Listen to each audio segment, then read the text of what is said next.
Hello, everyone, and welcome to another episode of the Tech That Doesn't Byte Cast. And my name is Jeff Worden, and with me always is my colleague, my cohort, my comrade, Simon C. Hello, everybody.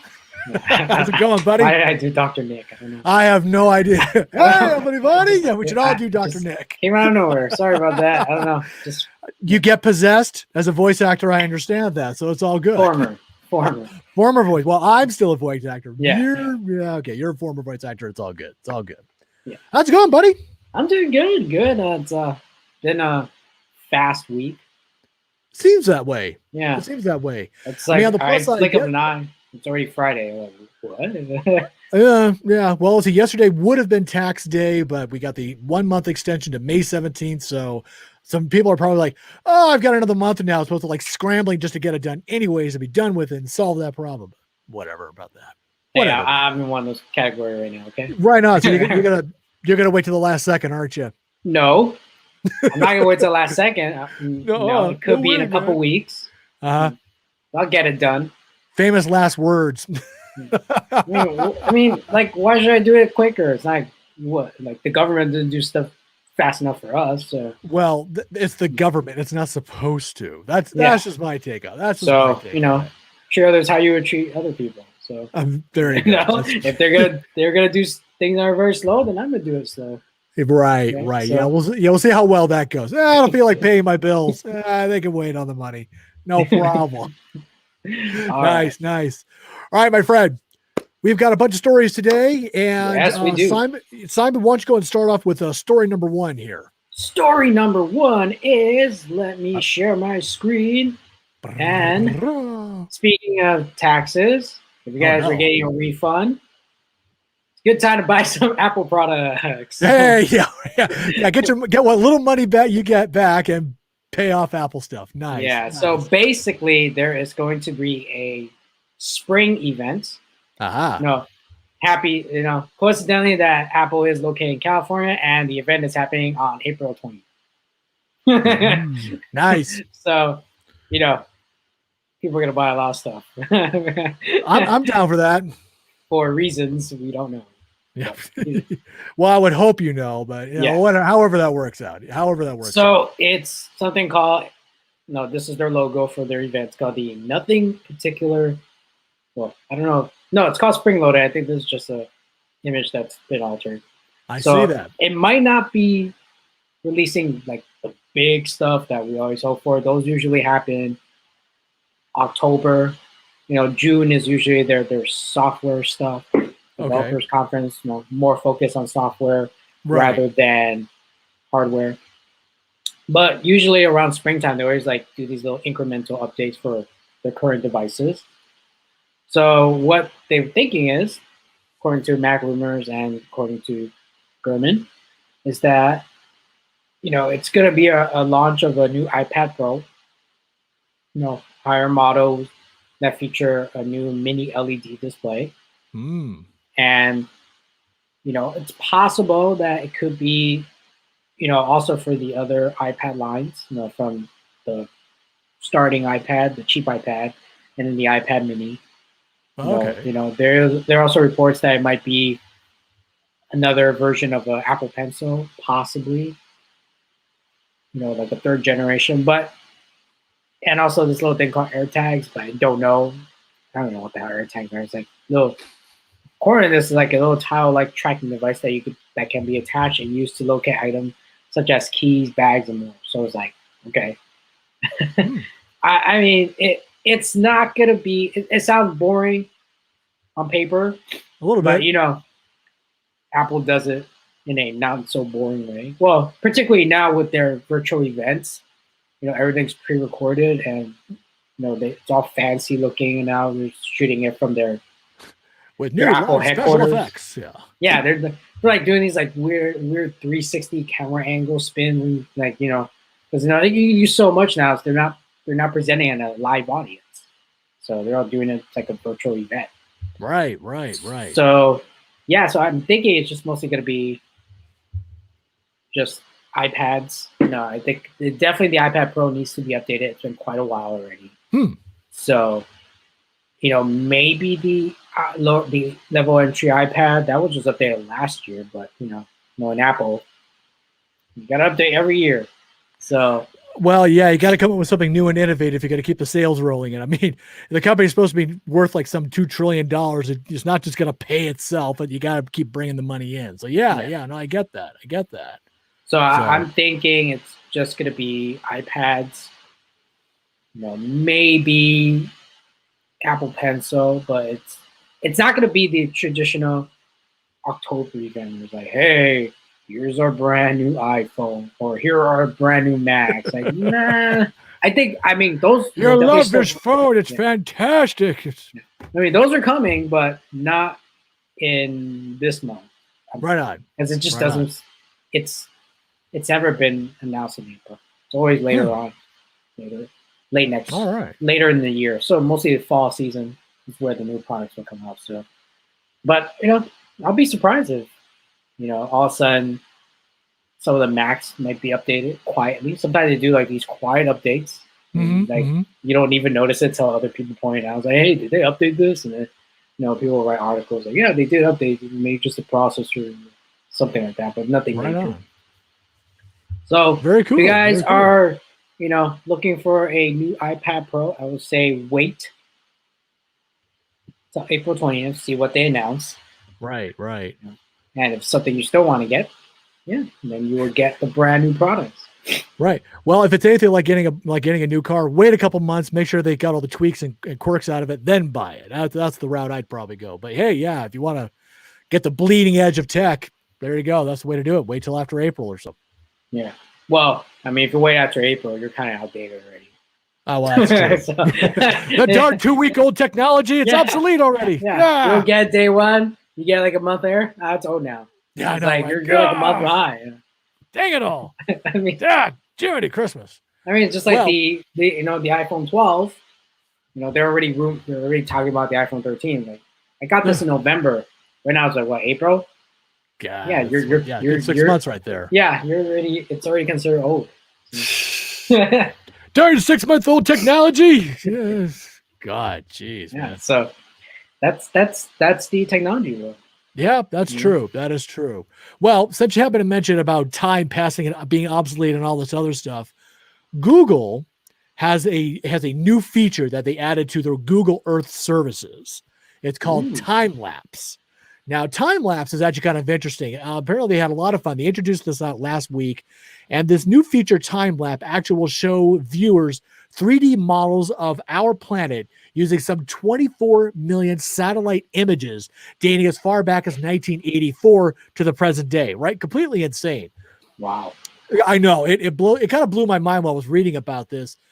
So Google worked with several government agencies and groups like NASA, the U.S. Geological Survey, and even the European Union Copernicus program. Now, and the level of tech required to pull this off, it featured like something like thousands of cloud servers to compile, right? And wait for it, it took 20 petabytes. I knew I was going to say 20 petabytes? That. 20 petabytes, thank you, of data. That's about 20 million gigabytes for those who aren't familiar with that particular term. And I'm actually sure about half of them are cat videos. But I mean, just think about just the level of just how much data that is, right? And because they're satellite images, they're really super high res, very detailed stuff. Right. So Rebecca Moore, who is the director of Google Earth, says that the aim of the project was to give people the tools to study the impact of climate change, like wildfires in the western U.S., because God knows we get a lot of that here in California, or even deforestation in the Amazon, which she hopes will inspire action. And she was quoted as saying, "We can objectively see global warming with our own eyes. It makes the abstract concrete," end quote. And I thought that was actually kind of a neat thing there, that you actually can see this. And they actually, and on the cnet.com website, where I found this article, you actually can see basically 20 years, or I'm sorry, I can't do the math, 40 plus years, almost 40 years of images that are plowed through over Cape Cod, Massachusetts, where you see like the bottom part of it, basically like grows a little bit. There's like a little more land appears, but some of it disappears as well. So you can actually see like erosion in kind of like in real time, in a manner of speaking, of over a period of 40 odd years, shown in a matter of seconds. So I thought it was actually kind of an interesting thing that, if you're into climate change, you want to, do better by the world, and kind of see what bad weather patterns and all that stuff, what kind of impact it has. That's what you can see is that. So I thought that was actually kind of cool. Now, is this like accessible on Google Maps, or this is Google Earth? So this is Google Earth. Right. Oh, this is Google Earth. So if you have that service or use that service, they now have this new feature called time lapse. And I don't know if it costs extra. I didn't mention anything along those lines, but I can only imagine that is like, for all the money they put into actually getting all these servers to be able to compile that data so you can watch this stuff. I mean, the cost of it's got to be kind of insane. So I can't imagine it wouldn't cost something, but I didn't say anything along those lines. So I might assume that. I'm gonna be honest, I kind of forgot Google Earth still exists. Yeah, right. So it's like, I would kind of makes you wonder who uses it, but I mean, it's like most of us is like, Google Maps. I wonder where the nearest In-N-Out Burger is or whatever. Yeah, or something like right? Google Earth. Yeah, exactly. Like, that's still around. I'm like, oh, okay. Right. I only used it once and I never used it again. Oh, is that right? Oh, wow. Yeah, I've never even tried it myself that I could think of. So I may just have to dabble in it later on, just for kicks, to see what it's all about. It's pretty much free. Oh, that's good to know. Yeah. So yay! I like free. Signing up for a Google account, that's the cost. Oh, well. Yeah. It costs you your privacy. Never mind. I'm not going to get into that. No, anyway. I mean, you're right. You're absolutely right. So true. You log into Google, you check stuff out, it tracks your butt, then sells you stuff. Yay. Mm-hmm. Yep. Sells you the stuff right there. Privacy be damned and all that. All right, Simon, what's next for you there? So, how I've talked about a few weeks ago. Well, actually a month now. Oh my gosh. See, ladies and gentlemen, time just go by so fast. I have no idea what day it is anymore. It's been so long since I've bothered. It's finally here. Well, at least for one device. T-Mobile's own Samsung Galaxy Note 20, their version, the branded one, right, finally brings eSIM and dual SIM support for the Samsung Galaxy Note 20. Sorry for you 21 fans, no support for you guys yet. No support for you. Yeah, next. But finally, it's finally happening. So if you guys do have a Galaxy Note S20, you can now use your eSIM. You know how Samsung advertised that it's already there, but here in the States, it's not available for you to use because it's locked or something like that, or they disable the function. Right on. So, I guess they had to work with the carriers to enable it, and just now you guys can do it. So, welcome to the eSIM club. After like a year. No, so the S20 came out in, I believe, 2019, because last year was the S21. The 21 series. So what's ridiculous now is like every year now when they release a new phone, they might claim that, oh, hey, this does support eSIM, but not here in the States, so you got to wait another year. Not for you. Yeah. So it's like I remember you talking about that. That was a real big pain in the fanny about it. It's like, oh, you mean the U.S. people can do it, but everywhere else can? Yeah, it was kind of everywhere else can, but U.S. can. Right. So I mean, I still find it kind of ridiculous that these users that bought a phone that came out in 2019 have to wait. Wait, did it come out in 2019? The S20? Well, yeah, I'd look it up. Well, I believe it did. Okay. Last year was the 21. All right, all right. So it's more than a year. It's like technically 2 years, depending. Right. Depending on when. Right. When the actual phone came let's out. average it to a year and a half. There we go. Came out a year and a half ago. A year and a half later, then you get this kind of support. God, jeez. I mean, that's still not acceptable. All right. It should be day one, you get it. The minute they ship out your phone, you get that functionality. Okay. Just like how it is, you get if you buy a Google Pixel or an Apple iPhone. It's just right there the day you buy it. Right. Yeah. Well, I would imagine there's probably all sorts of reasons why it didn't happen that way. I mean, I couldn't give you particulars about it, but I would imagine there were like rules and regulations and other stuff like that. I would imagine that they were like, okay, yeah, you know what? Screw the U.S. Everybody else is doing it this way. If the U.S. wants to catch up later on, they can do that. They just went that route. It could be something akin to that, or the U.S. simply didn't want to participate, so they opted us out. I don't know. It could be a lot of things that are involved. That doesn't make. But how come Apple's able to do it and Google's able to do it? Well, you're asking the wrong guy. Yeah. Ask the government. They probably have the answer. I don't think it's government. I think it's company. Well, maybe. Most likely a company. So, it could be that too. So it's like, if it's government, if it's U.S., then Apple and Google wouldn't be able to do it. That's a good point. That's a very good point. So it has to do something with Samsung. What in their time frame, the 21 family, the Samsung 21 family, you guys did get your eSIM probably a year and a half. Maybe. So hopefully sooner, all things said, but I guess we'll. But that's ridiculous. I mean, come on. Why would you do that? I mean, I would imagine there's a good business reason that's profit minded. That's not a good business reason. I didn't say it was. I'm just saying there might be. I didn't say it's pretty dumb. I'm sure it is. And I've seen in Reddit posts like people like, hey, you know what? I'm not gonna buy Samsung phones anymore. They advertise that there's eSIM and you should be able to work, but not here in the States. So some people are just not gonna buy Samsung phones anymore because of that. Well, that's true, but I mean, I would imagine. Well, yeah, there is that. I mean, it's probably something that wouldn't stop me necessarily, but I've been buying Samsung phones for years, and I've always been very happy with them. I never had a real big issue with them. So I mean, it probably wouldn't stop me, but I would imagine it depends on what your phone usage is. That would really dictate whether you want the phone or not, or the notepad or whatever. So it's a lot of factors that go into it. But it's like saying that Samsung advertised. Let's say in the near future they brought another phone out with SD cards. Those are kind of disappearing now. Right. Yeah. And they say like, hey, expandable storage again. We brought it back. And you buy it. It's like, oh, that feature's not available in the U.S. Wouldn't you be pissed off without telling? Oh, I'd be returning the phone in a heartbeat. Are you kidding? That's like right there false advertising. That's ridiculous. It is. It definitely is. And,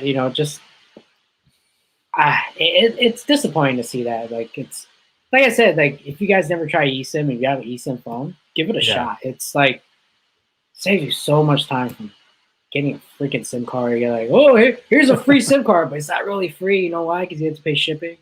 Right. Yeah, well, shipping is a separate service. You got to give them the benefit of the doubt. Unless you're going through Amazon, but if you got Amazon Prime, you're really kind of paying for it anyways. I mean, the money comes out of your wallet one way or another. So, but somebody is paying for it. Yeah, but that's all. Paying $10 for a SIM card is ridiculous. In my opinion. Yeah. It's a plastic card for crying out loud. It's a plastic card.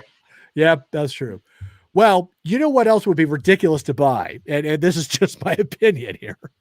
All right, I'm pretty sure I know what you want. Well, yeah, if you want something ridiculous to buy, and you happen to have a lot of money just lying around for this kind of thing, flying cars. That's what you should put your money into. Flying cars, just like the Jetsons. Oh my God. Okay. So, flying cars, truly, when you really think about it, is one of the more visionary dreams that has ever graced the imaginations of Americans and even worldwide for easily the past 5 decades or more. Right. Yeah. And, and by God, invariably it's always inspired by traffic jams. I mean, if you've ever been in a car, been in a traffic jam, you're like, God, I wish I could just fly over this thing, or get into a big, 4x4 vehicle and run over all the cars like they do in those monster truck rallies. I know I do, but that's beside the point. So, okay. So All right. So, anyways, if you just happen to have a mere $5,000 just lying around and whatnot, you could put it down for a deposit on a flying car called Aska. That's actually the name of the car. Kind of like you got the Ford Mustang. This car is actually called the Aska, which, according to the article that I read about this, is actually Japanese for flying bird. Now, I didn't totally believe that. I was kind of curious to whether that was true. Google Translate tells me that it is Tonde Irotori is actually what flying bird means. So I'm like, okay, so they're starting off with a big lie, the kind of the way I look at this, or bad marketing or whatever. Anyways, this vehicle that they're talking about is like the size of a large SUV. It can fit 4 passengers and has a 50-foot wingspan. So you wouldn't be mistaking the Aska for like a really large bird or anything like that. Probably something more akin to a Tonde Irokaba. Okay. That's a flying hippo, in case you were curious about that. Yeah, I don't speak Japanese, so I don't know, man. Well, I was about to say, yeah, that's Japanese for flying hippo. And yes, I had to look that up. But so this $5,000, which actually is fully refundable, is actually kept in escrow. Here's what it gets you.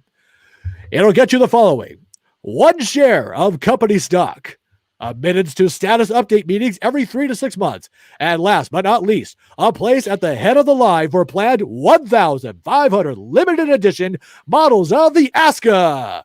Woo!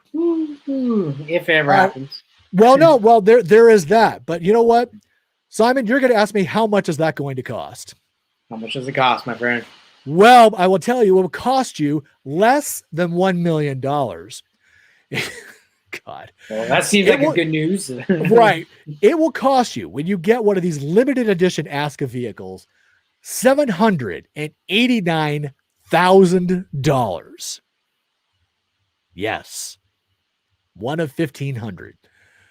Now, should this actually go through, if people actually do pony up, just over $750,000 for one of these flying vehicles, limited edition flying vehicles, invariably the capital from all that will allow for a second set of Askas to be produced, which will cost around $589,000.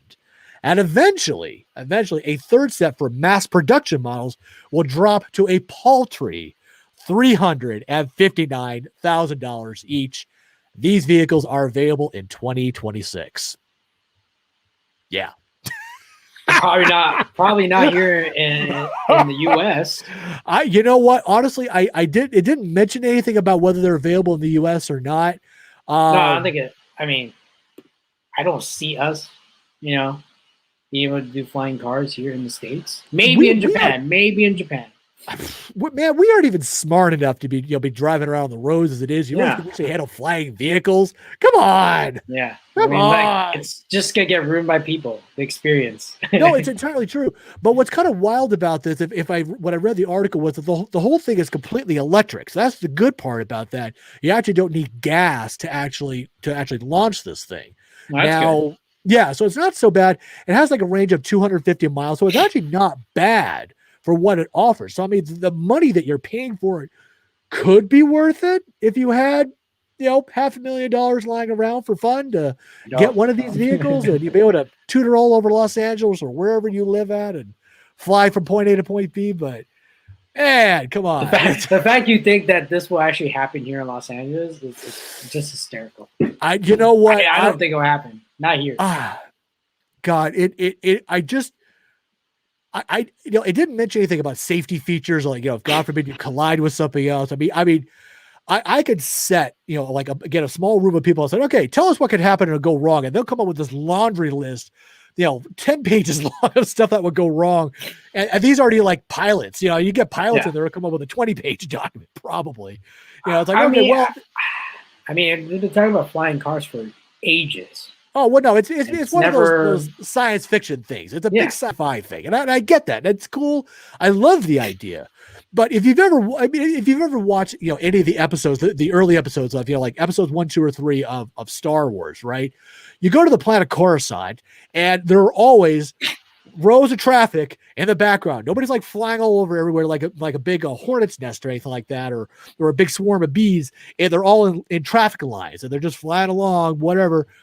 And I'm sure there are probably traffic jams, and it's really dangerous and very action packed if you're one of the Jedi that's like jumping out and causing problems. But it's Right? It's oh my god, yeah. It's really ridiculous. I mean, It, would it really make a big difference if everybody had a flying car because the traffic would arguably be just as bad it'll be in the just bad. future as it is In the right sky. now?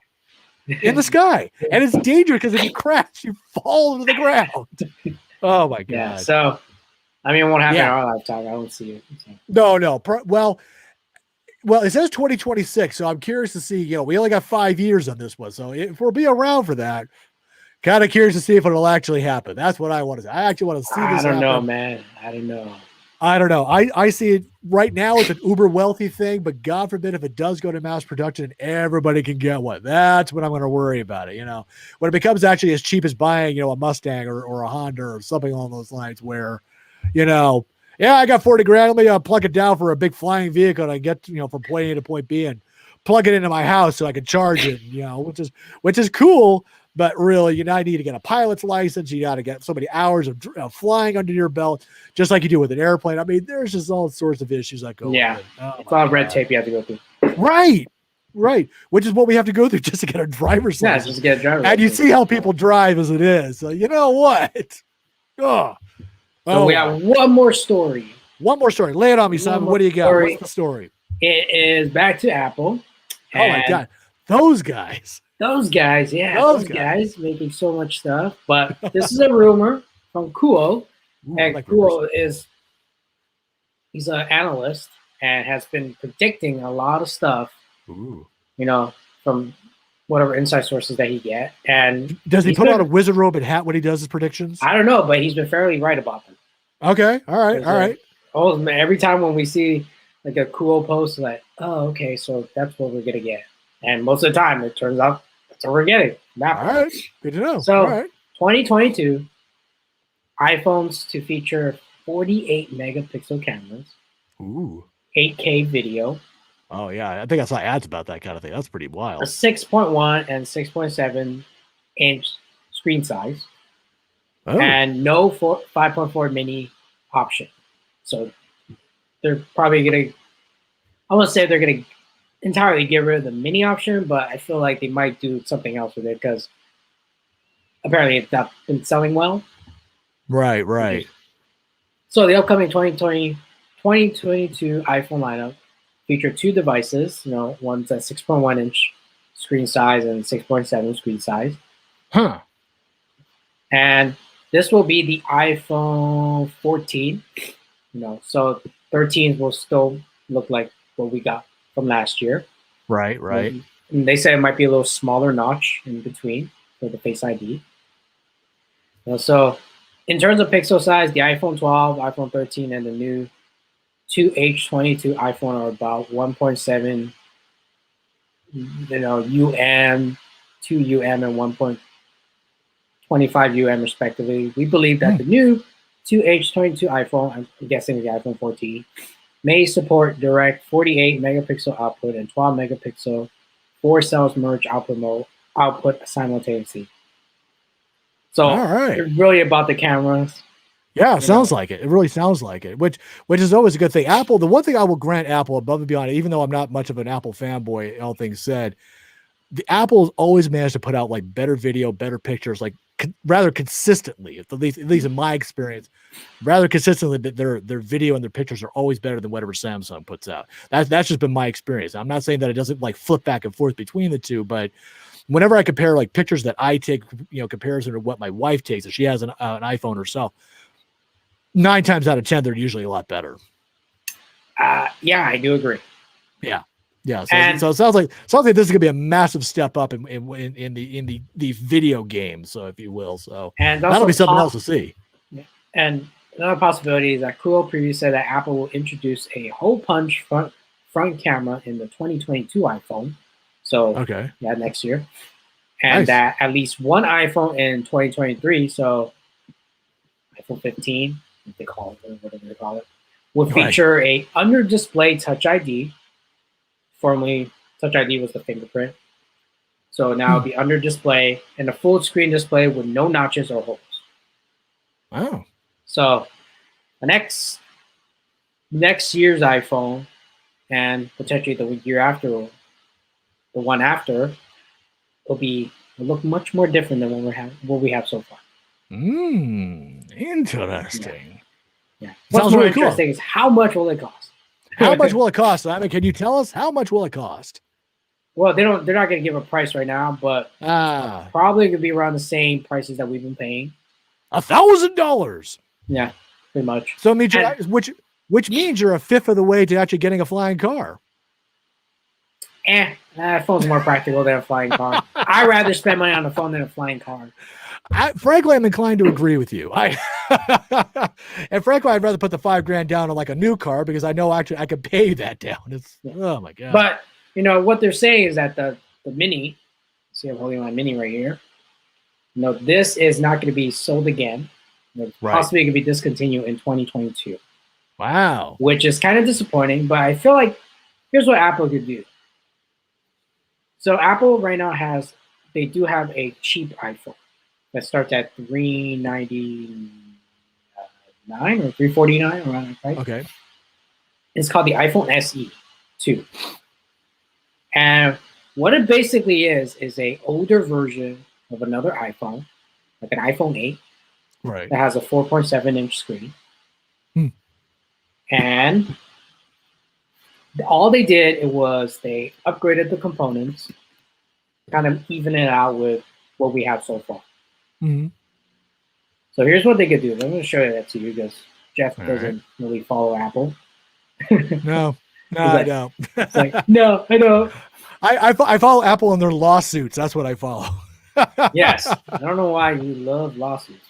So this is because I mean stuff like that actually has a massive impact on what on the marketplace and how Apple does business with other companies and so forth. That's a big deal. That's obviously it's a lot of money too, for that matter. You're looking at millions and millions of dollars, billions arguably. When you argue it between Epic Games, Fortnite, and the Apple Store.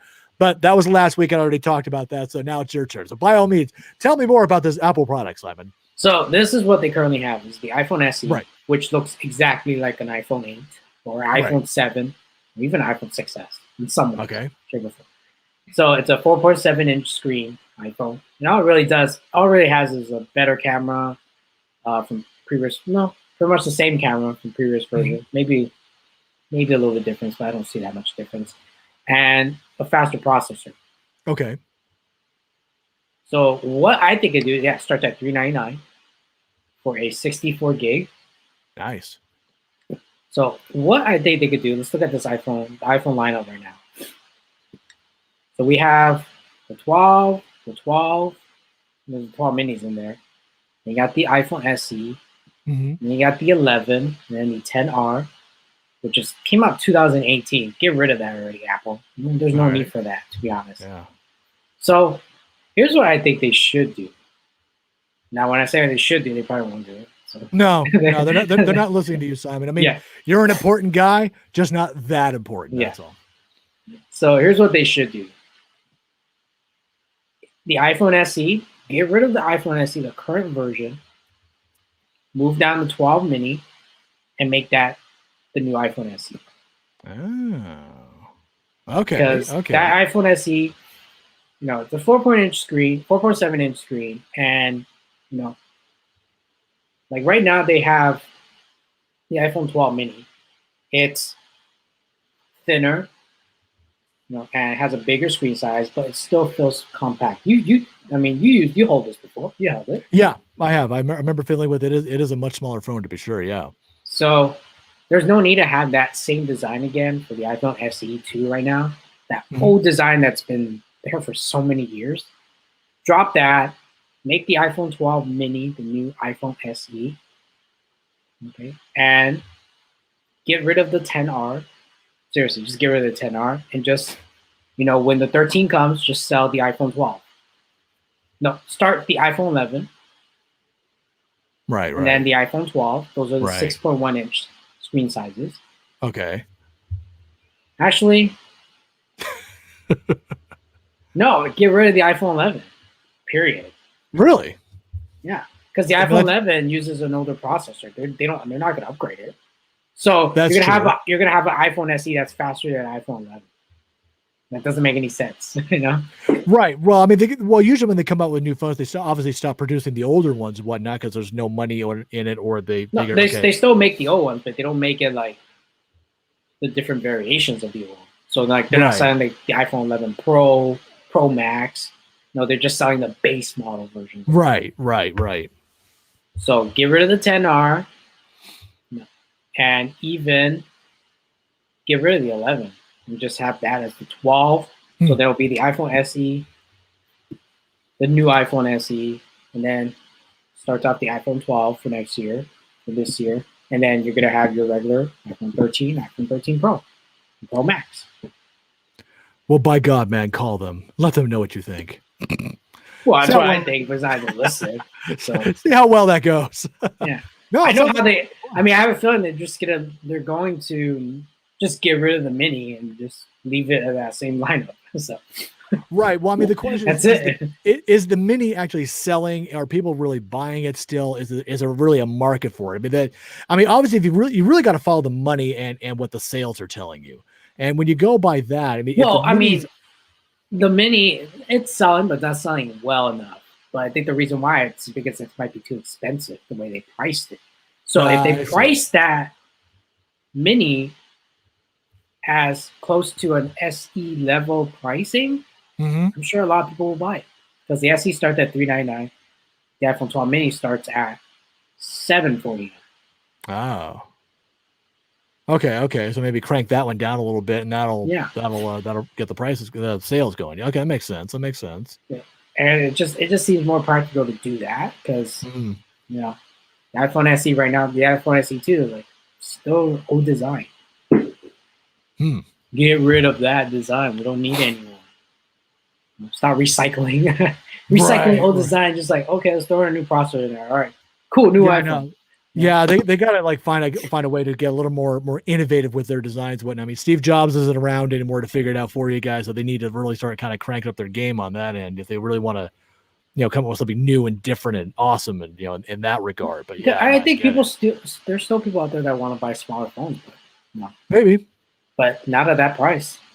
Yeah, no, that's crazy. I mean, if the phone were going to last like 5, 6, 7 years, yeah, then I could justify that kind of a price. But they last 2, 3 years tops. It's like, oh, I need a new phone. I'm like, dude, no, they last longer. It's just people like to upgrade. Well, there's that, but I would imagine the level of abuse some of these phones go through probably shortens their lifespan as well. So there's a lot that it depends. I mean, it really depends how people use it. True. There are people that take real good care of it, and people who don't really care about it and just toss it around like it's nothing. Yeah, that's true. That is true. Yeah, so that's probably the next iPhone. So, hey, Apple, just get rid of redesign the SE. Yeah. And that little mini phone that's not selling well, will probably sell well if you, do something a little bit different with it. Right on. Sounds like a plan. Well, by God, you let them know that. Sure. Right. You'll see how that goes. Right? Listen to some nobody. Some guy in LA. Dude, some guy in LA. Yeah. Some guy in LA. You got to do this. Some guy in LA hosting a show with some other dude in LA. Yeah. So. Yeah. Don't listen to us. Yeah. Hey, man, it can happen. It can happen. Didn't say it would. It did say it would happen. Say it could happen. It's conditional. Yeah. Well, that does it. That does it, ladies and gentlemen. Thank you very much for joining us for another episode of the Tech That Doesn't Byte Cast. You can visit our website at TechThatDoesn'tByte.com. You can visit our YouTube channel where you can like and subscribe to us. We have all sorts of podcast channels that you can find our Byte Casts on. So if you got a podcast format that you like, look for us, subscribe to it, like it, and all that good stuff. Give us feedback. We'd also love to hear from you as well. Yeah, if you guys are watching the live stream or the stream after, feel free to leave your comments. And also stay tuned. We have review videos, and the reason why they've been coming out a little bit late is because we want to actually use the product a little bit longer and review it. So I don't want to just get a product and then use it for a day and then just start reviewing it. I rather actually want to use it for a couple more days, even a week, and then review it, because I feel that's we want to be that's thorough. a service for us to you. We guys. want to be thorough, try to test out all the angles and all that good stuff. So that's what we do. We try to make sure we kind of grind into the ground. We try to break it in a manner of speaking, but not actually break it. But you get the point. We want to get it right, as it were. Yeah, we try to do that, you know, and we've been trying to get videos out weekly basis, but right. Yeah, it's a little tough. Yeah, with a two-person team right here, you know, with really old computers, it doesn't really help either. So you know, really it does work. It does work. It works, but you know, it takes time, right? So, it works well enough. It works well enough for my purposes. So that's all I'm going to say about my computer. Well, stop being selfish, right? So, yeah. So there will be another video. It'll be coming out soon. You know, I'm hoping by this weekend. Yep. Sunday. The earliest is going to be Monday, and a little sneak preview. It's, you know, something with the carrier. That's all I can say. That's all I can say. Well, there's so many carriers out here. Gee, I wonder which one it could be. There's a lot. There's a few. Now there are a few out here. I'm making fun, but there are a few out here. So we'll have a good time with that. Yeah, and Jeff will also get back to reviewing stuff as well pretty soon. Gotta try that. Yeah, absolutely. It's been a little tough, a little busy. I'm working on it. Yeah, he's working on it. Sure. No, okay. All right. Ladies and gentlemen, thank you very much for joining us for another episode of Tech That Doesn't Byte Cast. We hope to see you next time again for another showing. Take care, everyone. Bye, everyone.